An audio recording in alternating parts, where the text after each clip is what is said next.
안녕하세요. 저는 엘리나 카프르스카입니다. 폴란드에서 태어나 지금은 유럽 안보 싱크탱크에서 일하고 있어요. 여러분 상상해 보세요. 어느 날 갑자기 당신의 나라가 180조 원이라는 천문학적인 돈을 들여 무기를 사기로 결정했다면 어떨까요? 그것도 미국도 독일도 아닌 한국에서 말이에요. 처음 이 소식을 들었을 때 저는 깜짝 놀랐습니다.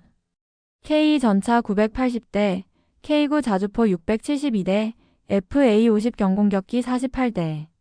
유럽 역사상 최대 규모의 방산 계약이었거든요.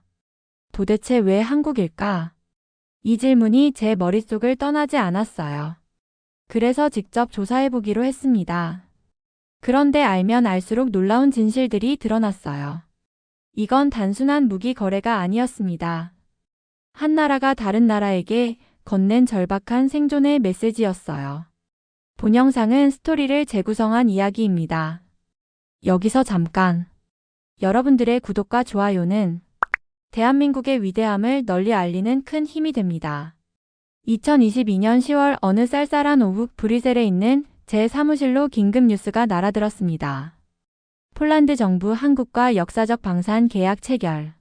저는 커피잔을 내려놓고 화면을 다시 봤어요. 180조 원. 숫자가 너무 커서 실감이 나지 않았습니다. 또 정치적인 쇼일 거야. 솔직히 말하면 저는 회의적이었어요. 아버지 때문이었죠. 아버지는 냉전 시기 폴란드군 장교였습니다. 소련과의 긴장 속에서 평생을 보냈어요. 그런데 전쟁에 대한 트라우마가 너무 심해서 집에 돌아와서는 완전히 다른 사람이 됐죠. 술에 의존하기 시작했고 어머니와 끝없이 싸웠습니다. 결국 집안이 완전히 무너졌어요. 그때부터 저는 무기라는 것 자체를 불신하게 됐습니다. 무기가 뭔가? 사람을 죽이는 도구 아닌가? 동료 마르친이 제 책상으로 다가왔어요. 엘리나, 이번 계약 어떻게 생각해? 정말 대단한 거 아니야? 솔직히 이해가 안 돼요. 한국 무기가 그렇게 좋나요? 미국 에밀 에이브럼스는 걸프전에서 검증됐고 독일 레오파르트는 유럽의 자존심 아니에요. 저는 컴퓨터를 켜고 한국 무기들의 스펙을 하나하나 찾아봤습니다. K 흑표 전차, K9 천둥 자주포, FA50 골든 이글. 이름들은 멋있었지만 실제 성능은 어떨까 싶었어요. 아무래도 가격 때문인 것 같은데 성능보다는 정치적 고려가 더 큰 거겠지? 그날 밤 집에 돌아와서도 계속 궁금했습니다. 침대에 누워서도 생각했어요. 정말 한국 무기가 좋을까? 아니면 다른 이유가 있을까? 그때만 해도 저는 몰랐습니다. 이 결정이 얼마나 절박한 현실에서 나온 것인지, 그리고 제 인생을 완전히 바꿔놓을 거라는 것도 말이에요. 2023년 2월 14일 밤 11시 30분. 제가 평생 잊지 못할 순간이었어요. 조카 카타지나에게서 급한 전화가 왔습니다. 목소리가 떨리고 있었어요. 이모, 큰일 났어요. 우리 마을에 대피 훈련 명령이 떨어졌어요. 뭐라고? 무슨 소리야? 러시아가 벨라루스에 이스칸데르 미사일을 배치했대요. 우리 마을까지 사정거리 안에 든다고 하더라고요. 그 순간 제 온몸에 소름이 돋았습니다. 카타지나는 루블린 근처에 살고 있었거든요. 벨라루스 국경에서 불과 50km 떨어진 곳이었어요. 마을 사람들 모두 불안해하고 있어요. 아이들은 울고 어른들은 짐을 싸고 있어요. 정말 무서워요, 이모. 전화를 끊고 나서 저는 한참 동안 멍하니 앉아 있었습니다. 가슴이 쿵쾅거렸어요. 다음날 아침 사무실에 출근해서 바로 뉴스를 확인했습니다. 벨라루스 국경 지역 긴장도가 최고조에 달했다는 보도가 쏟아졌어요. 이제 진짜 전쟁이 날 수도 있겠구나. 창밖을 바라보며 저는 온몸이 떨렸습니다. 지금까지 유럽 안보를 논문과 회의로만 다뤘는데 이건 제 가족의 생존 문제였어요. 그때 문득 한국 무기 도입 소식이 다시 떠올랐습니다. 혹시 정부가 이런 상황을 미리 예견하고 서둘렀던 걸까? 마음이 급해졌어요. 더 이상 이론으로만 접근할 수 없었습니다. 그날부터 저는 미친 듯이 자료를 찾기 시작했습니다. 먼저 K2 흑표 전차부터 분석해봤어요. 주포는 120mm 활강포 최고속도 시속 70km, 최대 사거리 8km. 스펙만 보면 다른 서방 전차들과 비슷했습니다. 그럼 뭐가 다른 거지? 더 깊이 파보니 놀라운 사실을 발견했어요. 바로 납기였습니다.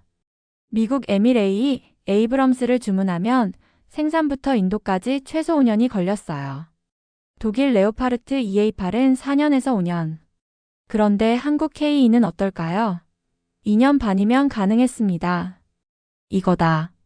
저는 책상을 쾅 치면서 소리쳤어요. 옆 동료들이 깜짝 놀라서 쳐다봤죠. 더 놀라운 건 K9 자주포였어요. 폴란드가 주문한 672대 중 첫 번째 배치는 불과 6개월 만에 도착할 예정이었습니다.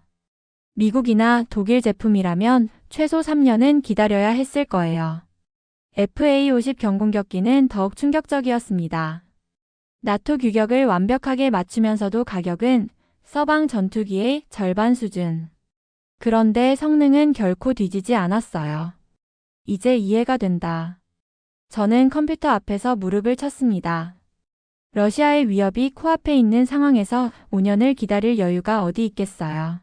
지금 당장 필요한 거였습니다. 그런데 여기서 더 놀라운 사실을 발견했어요. 한국 무기들의 실전 성능이었습니다.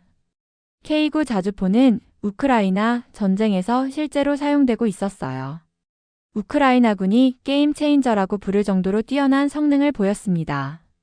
1분에 6발을 쏠 수 있고 사거리는 40km에 달했어요. 이건 단순한 성능 경쟁이 아니야. 시간과의 싸움이었구나. 자료를 조사하면서 정말 놀라운 사실을 발견했습니다. 한국과 폴란드의 역사가 너무나 비슷했어요. 두 나라 모두 지정학적으로 큰 나라들 사이에 끼어 있었습니다. 폴란드는 독일과 러시아 사이에, 한국은 중국과 일본 사이에. 두 나라 모두 강대국들의 침입으로 분할과 점령의 아픔을 겪었죠. 한국전쟁 당시 서울 사진들을 보는데 가슴이 먹먹해졌어요. 폭격으로 완전히 잿더미가 된 도시, 보따리를 이고 피난 가는 사람들.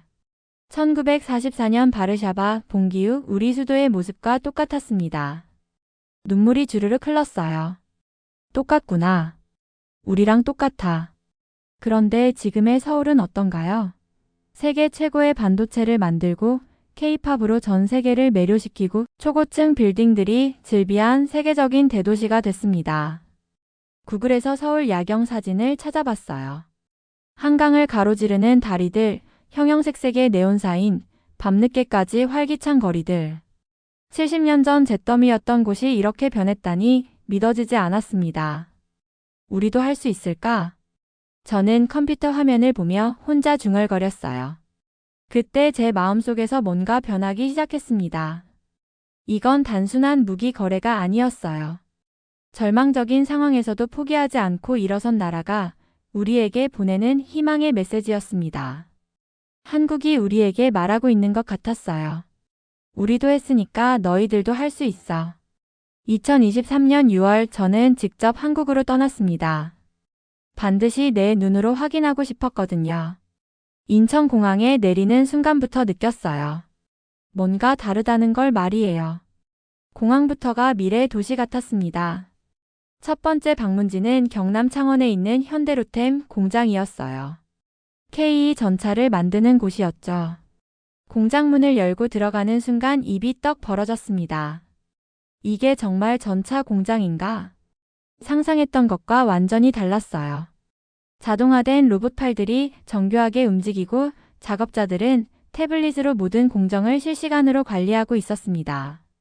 독일이나 미국 공장보다 훨씬 현대적이고 깔끔했어요. 안내를 맡은 김대리가 자랑스럽게 설명했습니다. 저희는 전쟁을 막기 위한 장비를 만들고 있습니다. 싸우려고 만드는 게 아니라 평화를 지키려고 만드는 거예요. 평화를 지키려고요? 네, 좋은 무기가 있으면 적들이 함부로 공격하지 못하거든요. 그게 바로 억지력이죠. 그 말을 듣고 저는 깊이 고개를 끄덕였어요. 아버지 세대와는 생각이 완전히 달랐습니다. 시험장에서 K2 전차의 실사격을 볼 기회가 있었어요. 정말 소름 돋는 순간이었습니다. 목표물까지 거리 3km. 사격 시작. 쾅. 엄청난 폭음과 함께 포탄이 날아갔어요. 3초 후 저 멀리 있던 표적이 정확히 명중돼서 박살났습니다. 와. 저도 모르게 박수를 쳤어요. 그 순간 깨달았습니다.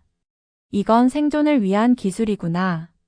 한국은 70년간 휴전선을 마주하며 살아왔어요. 언제 전쟁이 재개될지 모르는 절박한 상황에서 이런 기술을 개발한 거였습니다.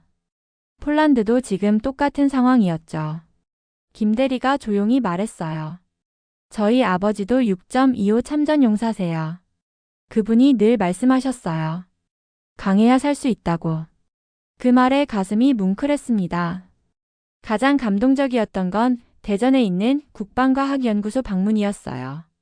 회의실에 들어가니 한국 연구원들이 정성스럽게 준비한 프레젠테이션이 기다리고 있었습니다. 첫 번째 슬라이드 제목을 보는 순간 울컥했어요. 함께 갑시다 마이너스 렛츠고 터게더.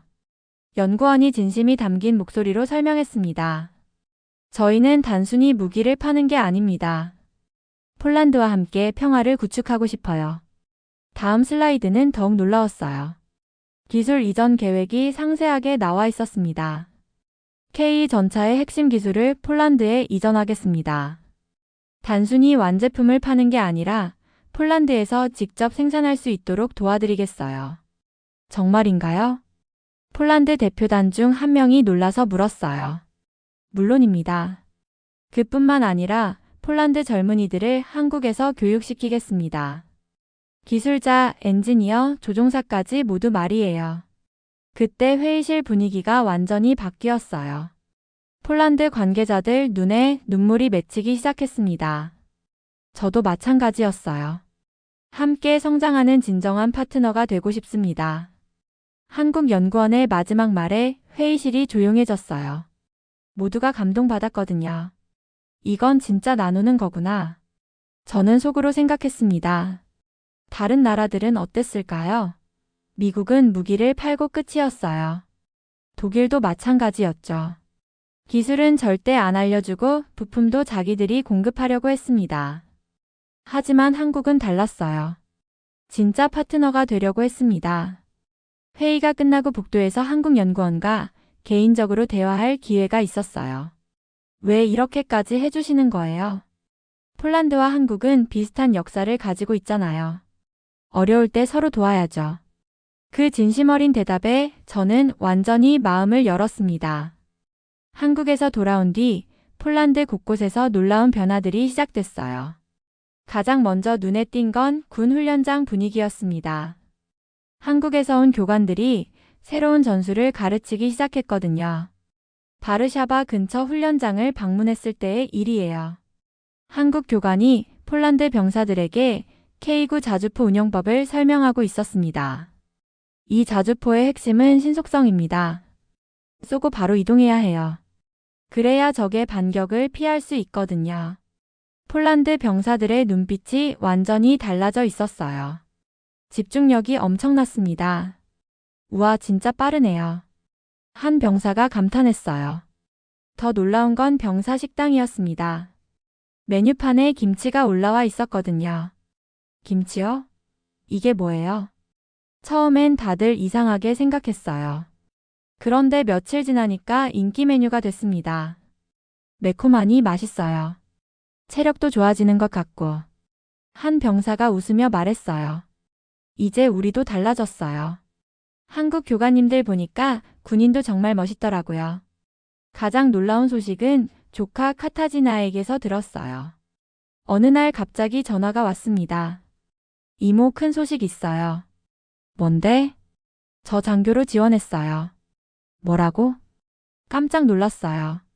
카타지나는 평소에 군대를 무서워했거든요. 한국 교관님들 보니까 정말 멋있더라고요. 나라를 지킨다는 게 이렇게 자랑스러운 일인 줄 몰랐어요. 정말이야? 네, 그리고 한국어도 배우기 시작했어요.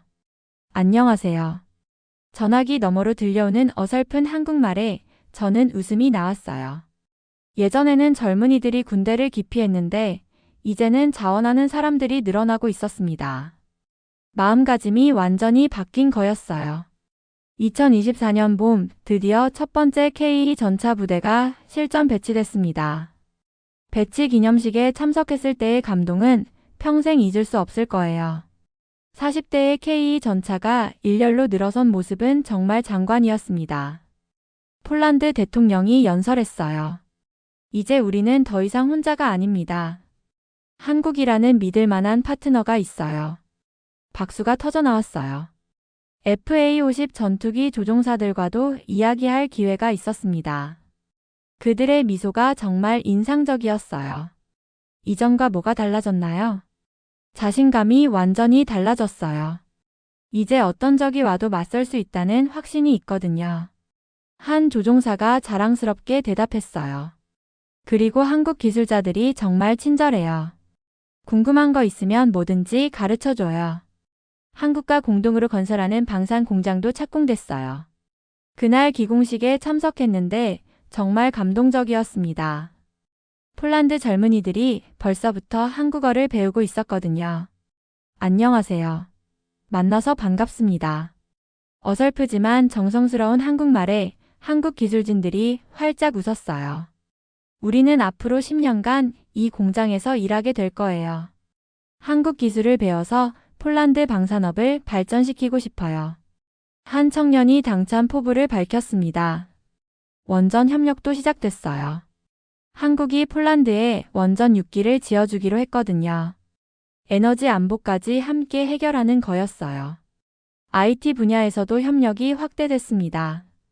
삼성, LG 같은 한국 기업들이 폴란드에 대규모 투자를 발표했어요. 이제 정말 전면적인 파트너십이 시작된 거구나. 저는 감개무량했습니다. 그런데 가장 감동적인 순간은 따로 있었어요. 러시아가 또다시 위협을 가했을 때였습니다. 이번에는 폴란드 반응이 완전히 달랐어요. 우리는 준비됐다. 폴란드 국방장관의 당당한 발언이 전 세계에 보도됐습니다. 그때 저는 깨달았어요. 이건 무기가 아니라 한국이 우리에게 건넨 생존의 철학이었습니다. 절망적인 상황에서도 포기하지 않고 일어설 수 있다는 희망의 메시지였어요. 한국이 보여준 것처럼 우리도 반드시 이겨낼 수 있다는 확신이 생겼습니다. 지금 폴란드는 더 이상 큰 나라들 눈치만 보는 나라가 아니에요.